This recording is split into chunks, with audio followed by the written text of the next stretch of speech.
자, 6-1단원 국제사회의 특성과 행위 주체에 대해서 한번 배워보도록 하겠습니다. 자, 이 파트에서는 국제사회가 뭔지를 알고 국제사회가 가지는 특징을 공부하는 단원입니다. 자, 첫 번째 국제사회의 의미부터 한번 보도록 할게요. 자, 국제사회는 어떤 사회냐면 우리나라만이 이제 살아가는 게 아니고 지금은 옆에 있는 나라들과 서로 영향을 주고받고 하는 그런 사회죠. 우리만 생각하면 되는 게 아니고 우리가 어떤 행동을 했을 때 다른 나라는 어떻게 생각할까 이것을 고려해야 되는 거죠. 그런 것들을 같이 고려하는 사회를 보고 국제사회라고 불러요. 자, 주권을 가진 국가가 있겠죠. 각 국가가 기본적인 요소가 돼서 서로 상호 영향을 주고받는 그런 사회를 보고 뭐라 부른다? 국제사회라고 부릅니다.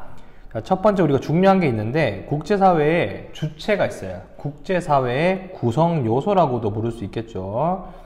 자, 가장 기본적인 구성 요소 당연히 국가죠. 국가. 두 번째가 국가들끼리 협약을 맺는 기구, 단체.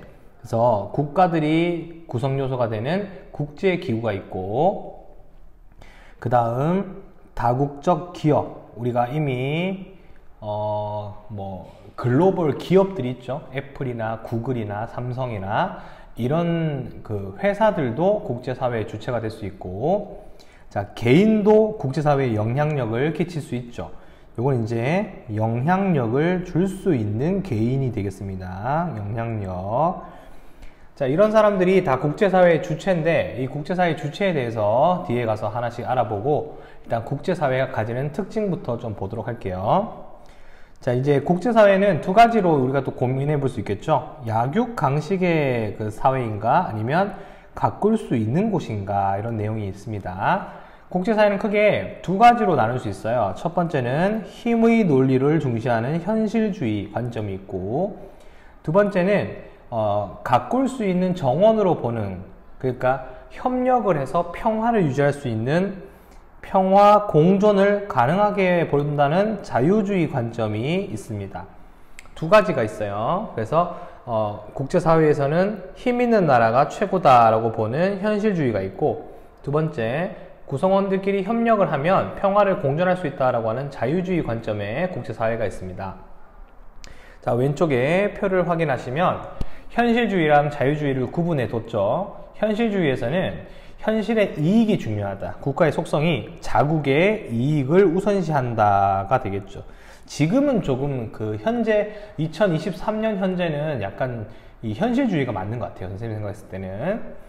다음에 자유주의는 국가는 규범적으로 판단이 가능하다. 그러니까 옳고 그름을 구분할 수 있다 이거죠. 옳고 그름.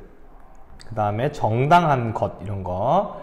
자, 갈등의 해결은 당연히 현실주의는 힘의 논리로 해결하는 거고, 나보다 약한 사람, 약육강식이죠. 그 사람은 내가 점령을 해도 맞다 이런 생각이고, 자유주의는 국제법이 있어요. 이 국제법에 의해서 해결해야 된다가 되겠죠.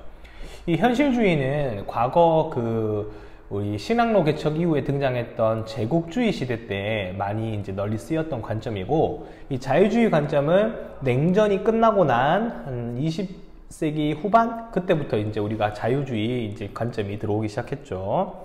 하지만 이제 곳곳에 전쟁이 지금도 벌어지고 있는 시점에서 이 현실주의도 이제 여전히 영향을 많이 주고 있다고 생각하시면 되겠죠. 자, 국제사회 특징 보겠습니다. 시험에 출제가 많이 나오는 그런 편이에요. 첫 번째, 아까도 이야기했지만 자국의 이익을 추구한다 되어 있습니다. 현실주의 쪽이 되겠죠. 국가는 항상 자기 나라의 이익을 우선시합니다. 우리 대한민국도 다른 나라와 관계를 맺지만 그 관계의 첫 번째 목표가 우리나라가 부국하게 되는 거예요. 맞죠? 자, 두 번째, 힘의 논리가 작용한다 라고 되어 있습니다. 이게 약육강식이죠. 결국은 힘이 센 나라가 영향력을 크게 주기 때문에 그 나라의 말을 들을 수밖에 없어요. 자, 군사력과 경제력이 큰 강대국이 더 큰 영향력을 행사한다 되겠죠. 지금 국제사회가 미국과 중국의 이런 두 가지의 큰 흐름으로 지금 서로 경쟁을 하고 있는 것처럼 이렇게 힘이 센 나라들이 이제 입김이 좀 세겠죠. 지금 세 번째, 중앙정부가 없습니다. 국제사회에서는 우리나라에서는 만약에 뭐 경상북도와 경상남도가 문제가 생기면 대통령실이나 국회에서 이걸 조정할 수 있지만 국제사회에서는 강제성을 지닌 중앙정부가 존재하지 않아요. 물론 유엔이라는 단체가 있지만 유엔이 그렇게 중앙정부의 힘처럼 가지고 있는 건 아니죠. 권고만 할 수 있는 거죠. 그래서 이제 분쟁이나 갈등이 발생했을 때 쉽게 해결이 안 되죠. 장기간 전쟁을 하게 됩니다. 맞죠? 네. 자, 마지막 네 번째, 일정한 질서는 존재합니다. 국제적으로 나라들이 지켜야 할 국제법도 있고 국제 여론, 또 국제 기구, 우리 대표적으로 뭐 유엔이나 뭐 EU 이런 것들이 있겠죠. 이런 것들이 이제 국제 질서를 유지하고 공동의 문제를 해결하기 위해서 노력을 하고 있는데, 자, 왼쪽에 국제법부터 한번 볼게요. 자, 이 국제법은 반대말이 국내법이지만 국제법은 국가 간의 합의에 따라서 국가 간의 관계를 규칙으로 정해놓은 거예요. 그래서 대표적인 예로 국가 간에 맺는 조약을 들 수 있죠. 이 조약은 반드시 뭘로 맺는 겁니다. 문서화하는 겁니다. 문서화. 그래서 두 나라가 조약을 맺으면 두 나라가 이 문서를 각각 하나씩 가지게 되는 거죠. 이렇게 이제 서로 협상을 해서 합의를 해가지고 서로 지키자라는 법을 만드는 게 바로 국제법이라고 생각하시면 됩니다.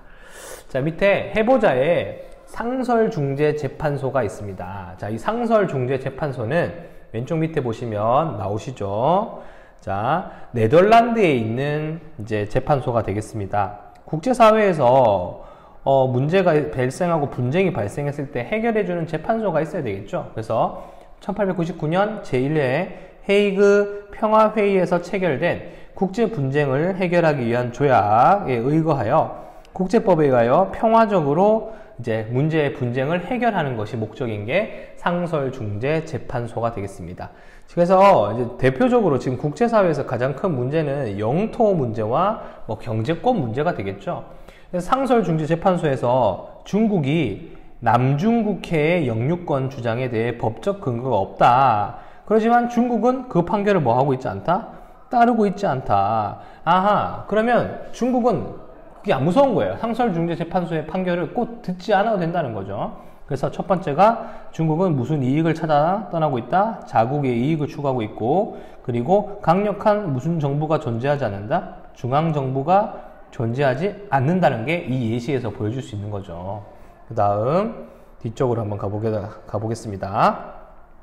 자, 그럼 국제관계에 영향을 미치는 주체가 있습니다. 아까도 얘기했지만 국제관계는 구성 요소가 있는데 첫 번째 국가입니다. 자, 당연히 국제관계에서는 국가와 국가 간의 관계가 제일 많아요. 그래서 가장 기본적이고 전통적인 행위 주체고, 독립적인 주권이 반드시 존재해야 국가가 되겠죠. 주권이 없는 국가는 뭘 할 수 없다? 외교를 할 수가 없죠. 우리나라가 식민 지배를 당했던 일제강점기 때 주권이 없었죠. 그래서 일본이 우리나라를 대신했잖아요. 그래서 우리나라는 이런 국가가 되지 못했죠. 자, 3번에 자국의 안전보장, 국가안전보장, 그 다음에 국력 확장을 추구하고, 자, 여기 포인트입니다. 국제기구에 참여하기도 합니다. 자, 이 국제기구는 아까 적었지만 대표적으로 유엔이에요. 국제기구에 참여하려면 반드시 뭐가 돼야 된다? 국가가 국제기구에 참여하는 겁니다. 국제기구는 국가가 모여서 구성을 하는 게 각각 뭐다? 국제기구입니다. 자, 첫 번째 국가를 배웠고요. 두 번째 국가 말고 또 다른 주체들이 있는데 보도록 할게요. 첫 번째 국제기구입니다. 자, 국제기구는 나라가 아닙니다. 국가와 국가가 모여서 만든 협의체예요. 그래서 정부를 회원으로 하는 국제기구가 대표적으로 이제 우리가 알고 있는 그 유엔이나 EU가 되겠죠. 그래서 여기 보면 국제기구는 반드시 공식적 주권이 있는 공식적 정부가 가입을 하는 겁니다. 그래서 미국도 가입을 하고 뭐 중국도 가입을 하고 그렇게 돼 있죠. 첫 번째 유엔이 나왔고, 자, 두 번째는 OECD가 있습니다. 경제협력개발기구라고 해서 속칭 좀 선진국 반열에 오른 나라들이 모여서 경제협력을 하기 위해서 만든 기구라고 생각하시면 돼요. 자, 회원국이 경제사회 발전을 공동으로 모색하고 나아가 세계 문제를 해결하기 위해서 만들었는데, 자, 우리나라는 1996년 29번째 회원국으로 가입을 해 있는 상태입니다. 이 OECD에 가입이 된 나라는 주로 선진국으로 봐요. 알죠? 자, 그 다음에 한 개 더 국제통화기금 IMF라고 있습니다. 이 국제통화는 이제 달러가 되겠죠. 결국 이런 돈을 많이 가지고 있는 이 기구인데 어떤 나라가 경제 위기가 왔다 그러면 IMF에서 자금을 지원해주고 나중에 이자를 쳐서 갚게 하는 그런 국제은행이라고 보시면 아주 무방할 것 같습니다. 자, 우리나라도 1997년에 위기가 있었을 때 이 IMF를 통해서 달러를 빌렸었고, 그리고 결국은 2001년에 모두 반납을 했죠. 그때 우리 뭐 금모으기 운동이나 이런 걸 해가지고 달러를 바로바로 갚았습니다. 이런 나라가 거의 없죠. 우리나라가 그래서 조금 대단한 편에 속하죠. 자, 두 번째 국제기구까지 했고, 세 번째는 국제 비정부 기구입니다. 자, 아까도 얘기했지만 국제기구는 공식적 정부가 있어야 되고요. 국제 비정부 기구는 얘들은 뭐가 아니어야 됩니다. 정부가 가입을 하는 게 아니에요. 그럼 누가 가입을 하는 거다? 첫 번째 개인이나 아니면 두 번째 민간 단체가 중심이 되는 겁니다. 주로 이제 무슨 단체라고 보면 되겠죠? 시민 단체들이라고 보면 되겠죠? 시민 단체. 이거는 어떤 나라에서 가입을 하는 게 아니고 이런 공익을 목표로 하는 시민 단체에서 만드는 기구가 되겠습니다. 자, 오른쪽에 설명을 보시면 국제 비정부 기구라고 나오죠. 이거는 NGO라고도 불러요. NGO. 자, 국제사면위원회는 인권 문제에 관심이 많습니다. 북한에서 인권을 침해당하는 사람들이 뭐 갇혀 있거나 그러면 석방 운동을 펼치는 시민단체고, 국경 없는 의사회니까 의료 도움을 주는 곳이 되겠죠. 자, 그린피스니까 딱 봐도 환경 느낌이 나죠. 그래서 환경을 오염시키고 있는 국가와 기업에 대해서 폭로를 하거나 하는 단체가 되겠습니다. 자, 이런 단체들을 보고 뭐라 부른다? 비정부 기구라고 불러요. 이 비정부 기구도 국제사회의 주체가 될 수 있습니다. 다음 다국적 기업인데요. 다국적 기업은 여러 국가의 자기들의 회사, 그 다음에 지점 제조 공장, 자회사, 이런 것들, 본사, 이런 것들을 두고 활동을 하는 기업들입니다. 이런 기업들은 영향력이 크죠. 국제사회에서. 신발을 파는 나이키라는 회사가, 지원하고 있는 어떤 선수가 운동 경기 중에 자기가 신고 있는 신발이 찢어졌다. 그러면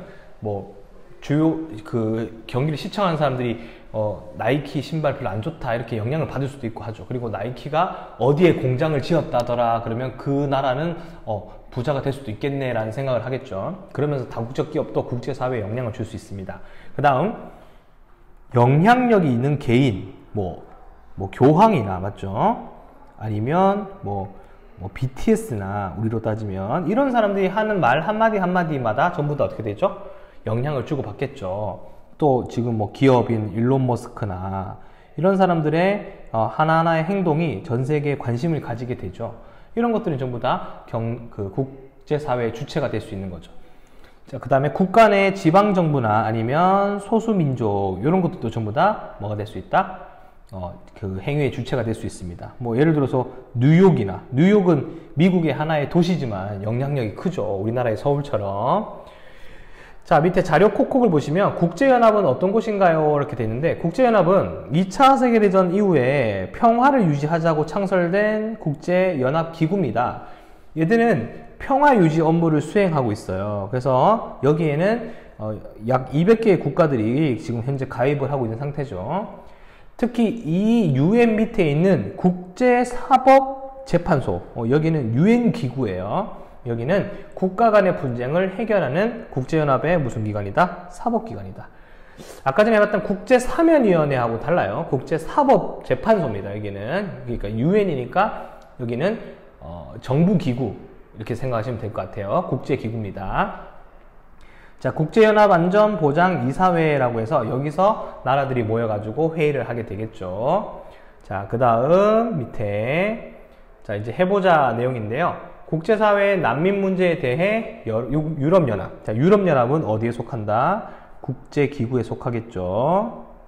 자, 그 다음에 국제 적십자연맹 이렇게 돼 있네요. 이거는 비정부기구죠. 그러니까 개인적으로 또는 시민단체에서 만든 단체가 되겠죠. 자, A국, B국은 각각의 뭐고? 국가가 되겠죠. 자, 교황은 뭐다? 영향력이 있는 뭐다? 개인이죠. 이런 사람들의 행동이 전부 다 우리가 이 영향을 주고받고 하기 때문에 이 사람들은 전부 다 국제사회의 주체가 될 수 있다, 이렇게 생각하시면 되겠습니다. 이 파트에서는 국제사회가 뭔지에 대해서 배웠고, 국제사회가 가져다주는 특징 4가지에 대해서 배웠습니다. 그 다음에 국제사회를 구성하고 있는 구성요소 또는 국제사회의 행위 주체, 국제기구, 정부 또는 국가, 그 다음에 비정부기구, 그 다음에 영향력 있는 개인 등등을 배웠습니다. 다국적 기업도 배웠고요. 자, 이렇게 해서 정리를 해 두시면 되겠네요. 네. 2단원에서 이제 만나보도록 하겠습니다. 모두 열심히 하세요. 안녕!